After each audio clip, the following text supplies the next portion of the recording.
सरकार क्या कर रही है वहां के हिंदुओं की रक्षा करने के लिए। स्वयं प्रधानमंत्री जी जो जिनकी अध्यक्षता में मीटिंग बुलाई गई थी, स्वयं वो गायब थे। शेख हसीना जी कहाँ हैं? हिंदुस्तान में हैं, गाजियाबाद के एयरबेस पे हैं या कहीं बाहर चली गई। अब हिंदू शरणार्थी वहां पर बेचारे अपनी जान माल की गुहार कर रहे हैं, बीएसएफ उनको रोक रही है। अरे उनको अगर वो दिक्कत परेशानी है तो उनको शरण दीजिए। जब सर्वदलीय बैठक बुलाई गई थी बांग्लादेश के मुद्दे पर, जिसपे प्रधानमंत्री जी के नेतृत्व में, और स्वयं प्रधानमंत्री नहीं थे उसमें, गृह मंत्री थे, विदेश मंत्री थे, इन लोगों ने बात रखी। उस पर राहुल जी गए थे और राहुल जी ने पूरी बात रखी। राहुल जी ने कहा भी कि सरकार क्या कर रही है वहां के हिंदुओं की रक्षा करने के लिए। और स्वयं प्रधानमंत्री जी जो जिनकी अध्यक्षता में मीटिंग बुलाई गई थी, स्वयं वो गायब थे। और ये आप देख सकते हैं कि जब वहां के प्रधानमंत्री बांग्लादेश से निकली तो हिंदुस्तान के गाजियाबाद के हिंडन एयरपोर्ट पर, जो एयरफोर्स का एयरबेस है, वहां पर वो राष्ट्रीय सुरक्षा सलाहकार अजीत डोभाल से मिली, अजीत डोभाल से वार्ता हुई, वहां पर थी।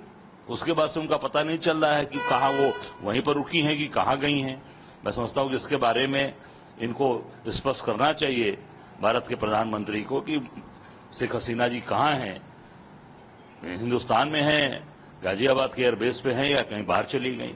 ये तो पूरे देश ने देखा, पूरी दुनिया ने देखा कि उनके राष्ट्रीय सलाहकार उनसे मिले और उनको यहाँ पर संरक्षण दिया।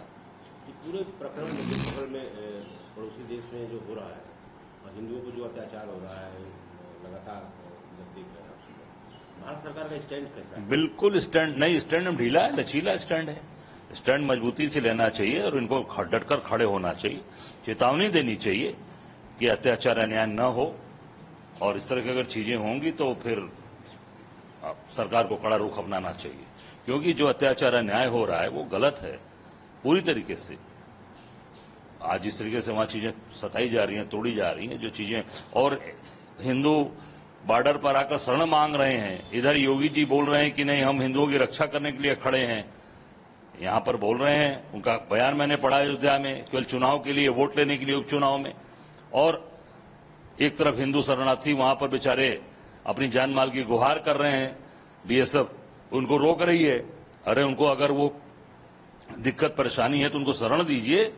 आप हिंदुओं की रक्षा की बात करते हैं तो उनको शरण दीजिए, उनकी मदद करिए और उनके साथ खड़े हुए सरकार को चेतावनी दीजिए। जो बड़ी बड़ी बात बोलते हैं ये लोग, जमीन पर कुछ नहीं कर पा रहे हैं। पड़ोसी देश में हिंदू परेशान है और यहाँ पे भारत सरकार का जो स्टैंड है वो किस तरह का? लचीला स्टैंड है, कोई स्टैंड।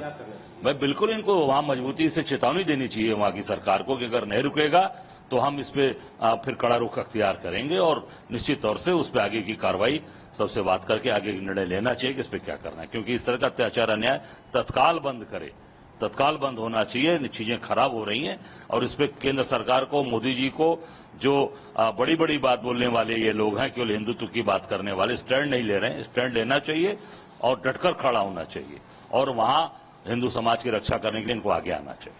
कुछ लोग कह रहे हैं कि भारत में भी बांग्लादेश की स्थिति आ सकती है। देखिए, वो स्थिति परिस्थिति जब आएगी तब देखा जाएगा। वर्तमान की जो स्थिति है, जहां पे आपके लोग सताए जा रहे हैं, जहां परेशान किए जा रहे हैं, केवल झूठी बात ना बोलकर उनकी मदद करिए, उनके शरणार्थियों को शरण दीजिए, उनकी रक्षा करिए, उनके साथ पूरी मुस्तैदी और डटकर खड़े रहिए। निश्चित तौर से पूरा देश ये चीज देख रहा है।